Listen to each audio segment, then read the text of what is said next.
dans l'exercice qu'il y avait à faire pour les vacances. Donc je vous avais demandé de prendre un objet cylindrique, de mesurer son diamètre et à l'aide d'une ficelle ou d'une corde ou d'autre chose, de mesurer le périmètre. Donc j'ai rempli dans la première ligne tous les diamètres que vous m'avez donnés et les périmètres. Donc on va faire le rapport des deux. Donc au final, ce qu'on va essayer de chercher, c'est est-ce qu'il n'y aurait pas une notion de proportionnalité derrière ça. Donc ici, je vais prendre mon périmètre que je vais diviser par mon diamètre. J'obtiens une valeur de 3,158. Donc en final, c'est une valeur approchée puisque j'ai arrondi pour avoir seulement 3 décimales.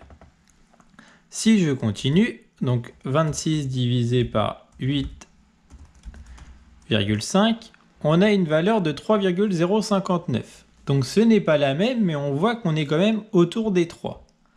Si je continue, j'ai ici 15 divisé par 7,4.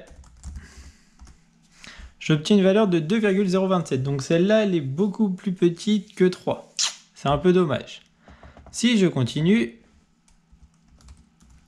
40 divisé par 13, j'obtiens une valeur de 3,077. Donc là, je me rapproche beaucoup des 3. Donc ce qu'on peut se rendre compte, c'est que si je fais ça à chaque fois, ça va être beaucoup trop long. Donc on va ruser. Ici, au lieu d'à chaque fois rentrer mon périmètre, je peux simplement cliquer sur ma cellule, donc B2. Et là, mon B2, ça m'enregistre 24. Donc ça correspond bien ici au périmètre. Donc nous, ce qu'on veut, c'est faire notre périmètre divisé par notre diamètre, donc divisé par 7,6. Et on retombe bien sur le 3,158. Et ce qu'on va pouvoir faire sur le tableur, c'est faire glisser nos résultats.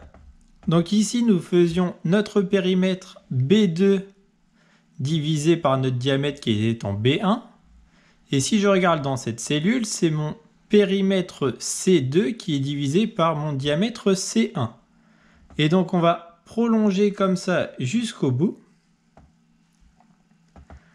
Et donc on peut voir que pour la plupart des résultats, on est autour de 3,1, 3,15, 3,05, 3,07, 3,36, 3,02, 3,2, 3,1, 3,3, etc. Donc en fait, ce qu'on peut se rendre compte, c'est qu'on est surtout dans des valeurs proches de 3,1, 3,2.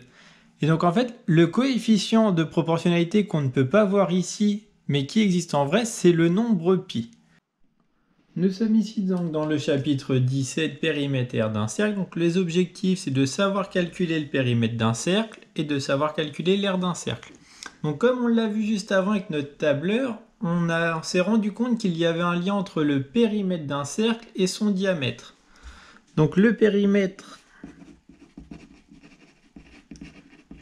ce qu'on peut appeler aussi pour un cercle longueur ou circonférence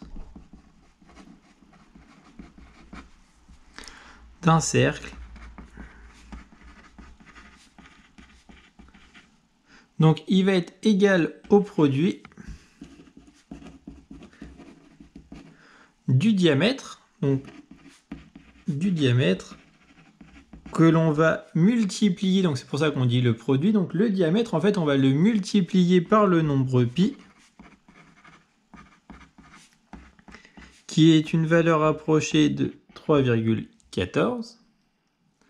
Donc pour calculer le périmètre d'un cercle, on va avoir deux formules, puisque on peut le calculer avec le diamètre, mais si on vous donne le rayon qui est le double le rayon qui est la moitié d'un diamètre, donc on va devoir multiplier le rayon par 2. Donc on a le périmètre d'un cercle de diamètre D.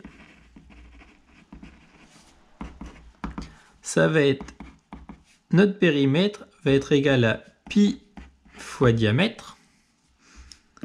Et si on connaît non pas le diamètre, mais le rayon, eh bien on va encore avoir notre pi, mais notre diamètre au final c'est 2 fois notre rayon. Dans l'exemple ensuite, on vous demande de calculer le périmètre d'un cercle de rayon 4 cm. Donc ici, on connaît le rayon. Donc c'est-à-dire qu'on va appliquer la deuxième formule. Donc on va avoir notre périmètre qui va être égal à 2 fois pi fois 4. Donc 2 fois pi fois notre rayon. 2 fois 4, 8. Donc on a 8 pi. Ça c'est ce qu'on va... Donc 8 pi centimètres. Ça c'est ce qu'on va appeler la valeur exacte. Mais on va pouvoir trouver la valeur approchée. Donc lorsqu'on prend notre calculatrice, qu'on va faire 2 fois 4 fois...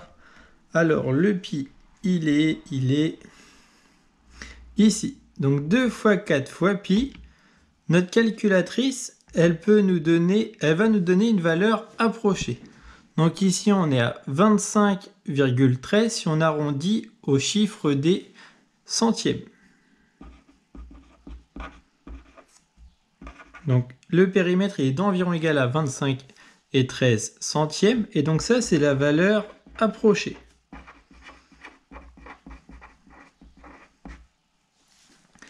Voilà pour le périmètre du cercle. Maintenant, pour l'aire d'un cercle. Donc ça va encore être une formule à connaître par cœur. Donc l'aire d'un cercle, en fait, on va plus parler de l'aire d'un disque. Puisque un cercle, c'est l'ensemble des points qui sont à égale distance de notre centre.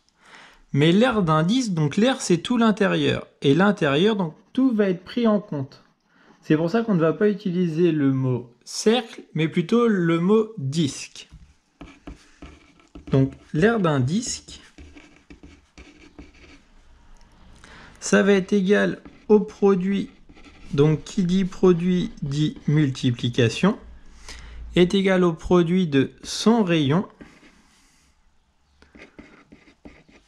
au carré, je vais expliquer tout de suite ce que c'est, par le nombre pi. Donc l'aire d'un cercle de rayon R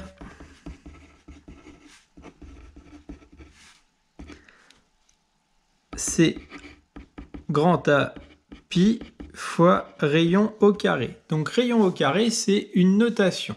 Donc l'aire du cercle, vous la reverrez encore en cinquième. Et donc pi fois rayon au carré, en fait, c'est tout simplement qu'on va prendre pi fois notre rayon fois encore notre rayon. Donc notre rayon carré, en fait, c'est rayon fois rayon. On va faire le petit exemple. Donc on vous demande de calculer l'aire d'un disque de rayon 5 mètres. Donc j'utilise ma formule pi fois rayon fois rayon. Notre rayon est de 5 mètres. Donc 5 fois 5, 25.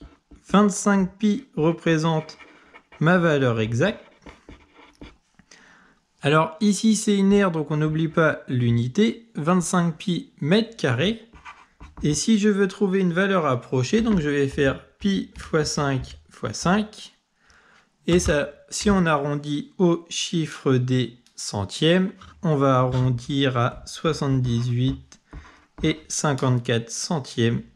Donc ça, toujours en mètres carrés. Et ici, c'est notre valeur approchée.